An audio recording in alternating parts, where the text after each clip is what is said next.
Bem, vamos começar o programa de hoje falando do Engenho Dedé. Está aqui conosco o Rogério Perdiz, um dos sócios do negócio. Rogério, é um prazer tê-lo aqui, muito obrigado por ter vindo.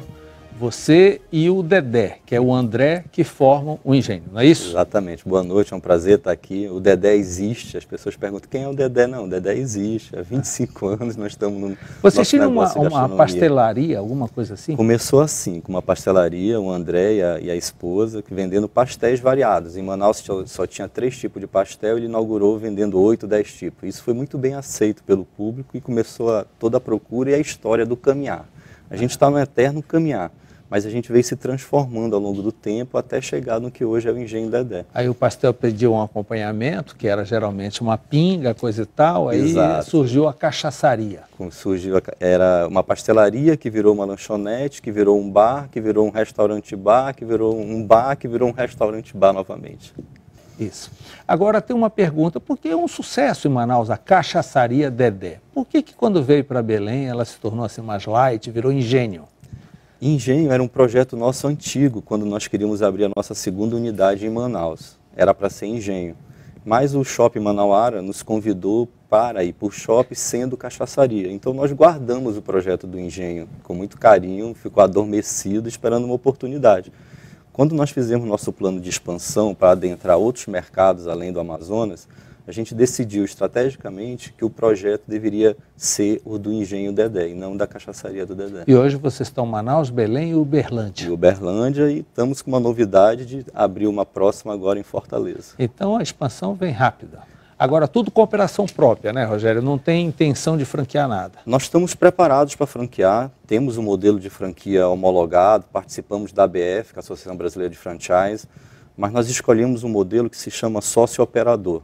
Então a gente tem feito as unidades próprias com o objetivo de identificar sócios, operadores do negócio, para que eles administrem localmente as operações. Já existe em Belém um sócio-operador? Não, a gente está numa fase de transição. A gente monta a unidade, deixa ela funcionar um certo período, fomenta a participação de uma pessoa, no caso nós temos um gestor que está sendo observado o seu desempenho, o seu trabalho, para que possa eventualmente vir se tornar um sócio diretor. Porque vocês são residentes em Manaus e continuam lá? Não eu e meu sócio, nós moramos em Manaus, né, mas estamos sempre visitando as unidades em Belém, em Uberlândia. O modelo é o mesmo de Manaus? É um empório e um restaurante?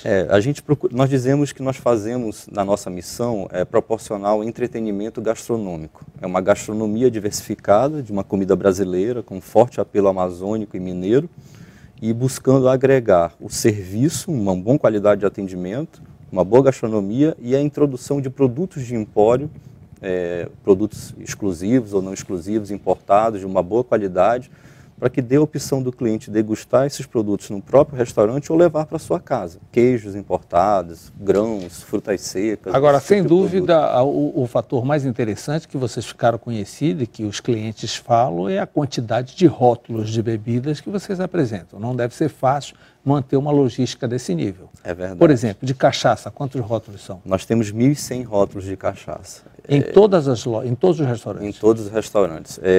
Eu me atrevo a dizer que deve ser, seguramente, o restaurante que mais tem rótulos e diversificado de cachaças do Brasil.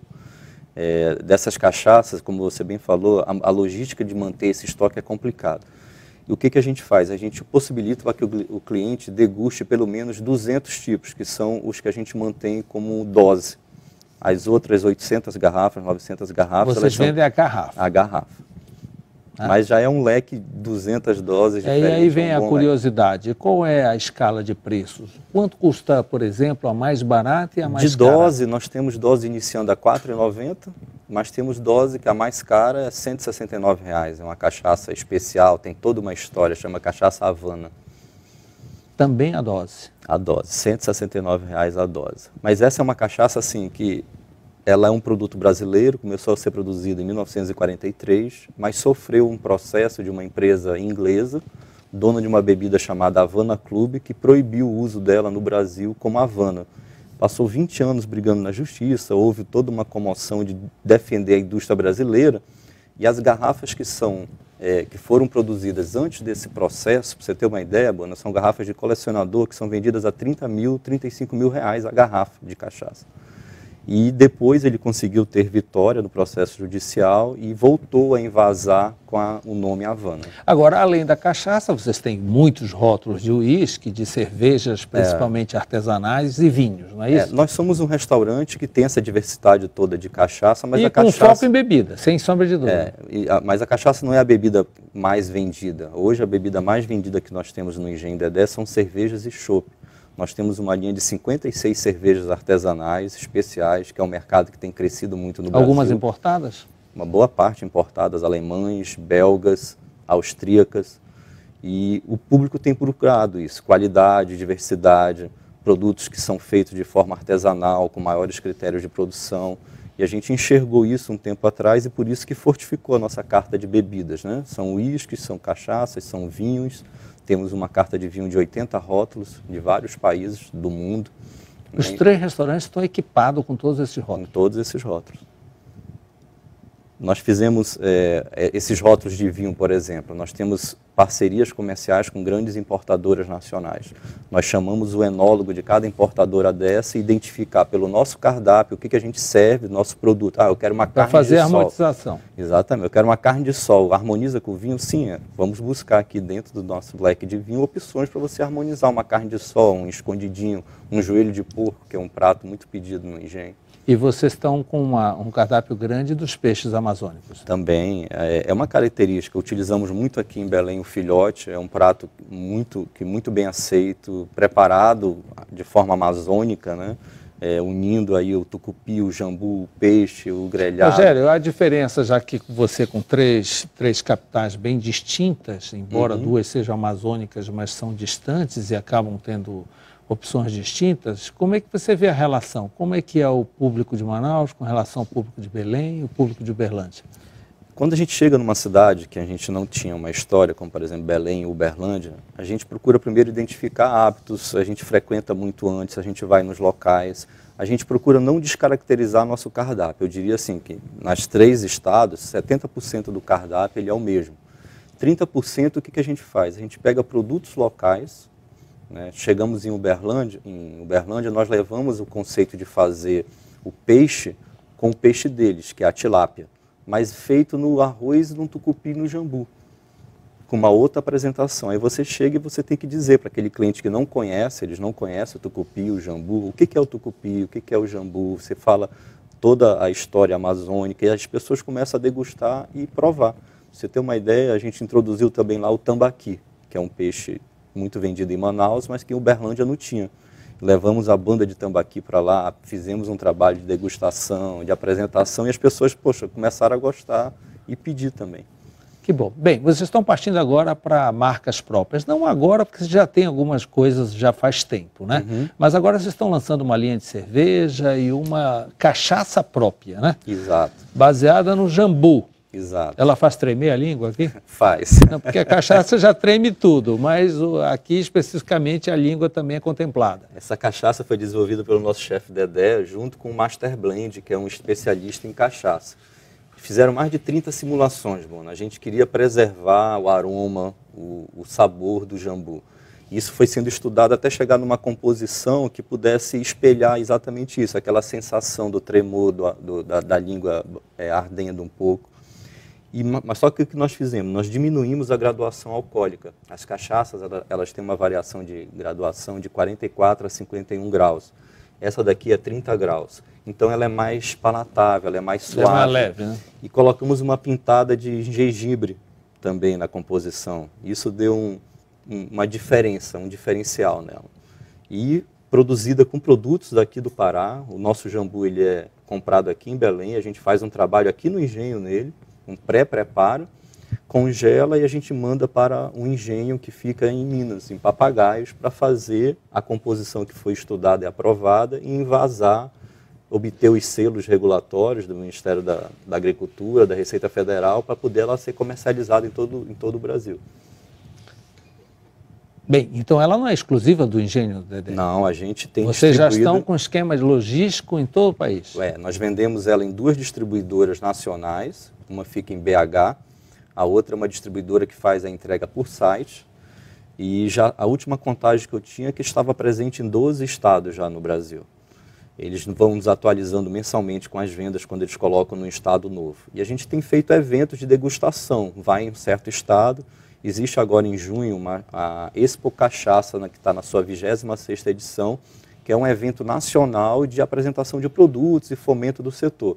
E a gente vai estar com um stand lá da Jambucana para apresentar ela também para todo o Brasil. Apresentar a Amazônia, apresentar Belém, falar do que é o jambu.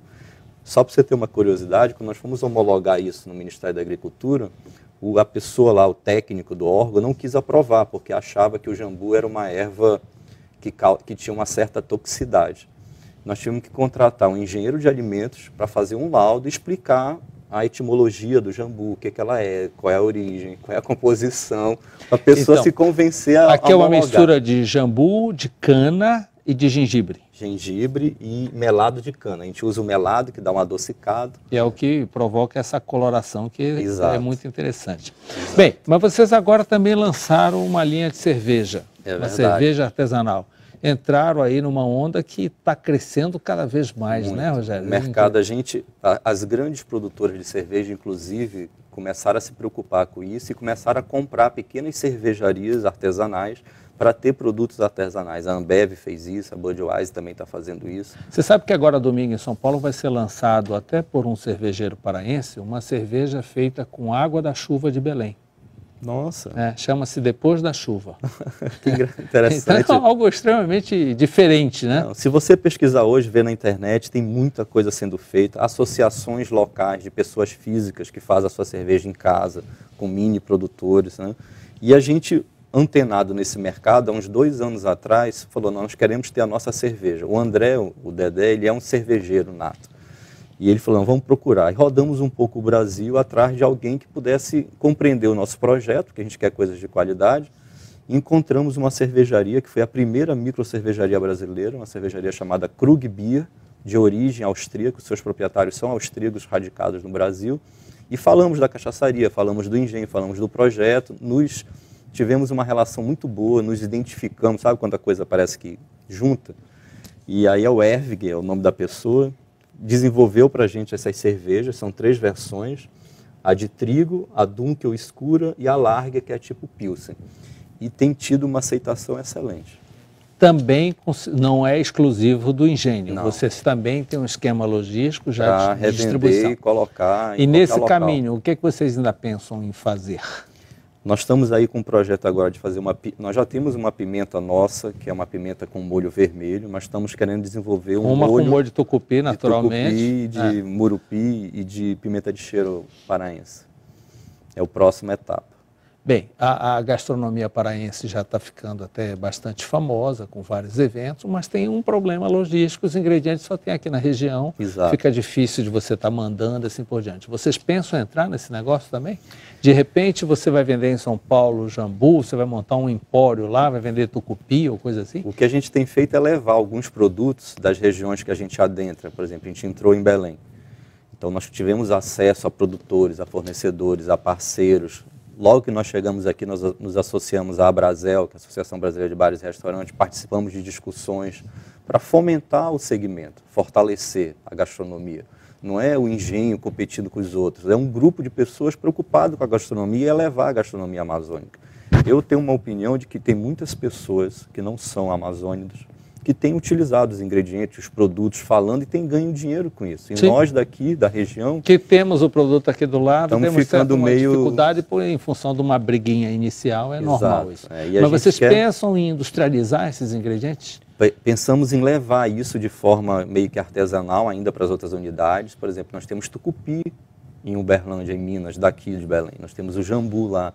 Nós mandamos a farinha também para lá.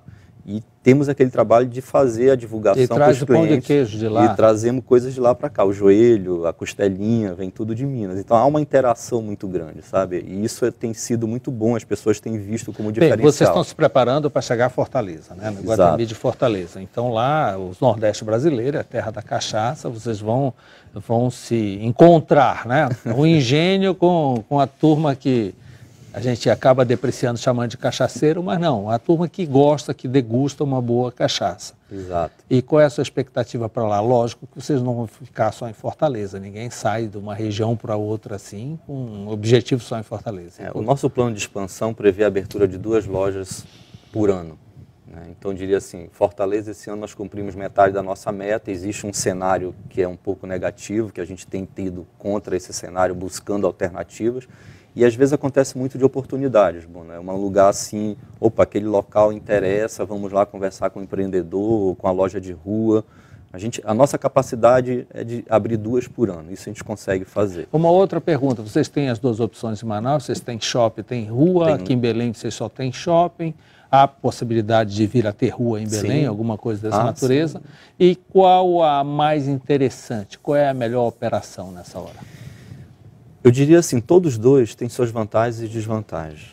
A loja de rua, a gente tem um problema hoje nacional que é aspecto de segurança e de estacionamento. Então, se você resolve essas 2 situações... a rua é melhor. A rua fica bem melhor, com certeza. E as grandes vantagens do shopping é justamente a segurança e a logística. O estacionamento e o público flutuante, que já está ali, Você está sozinho, você tem que ser um polo aglutinador muito forte.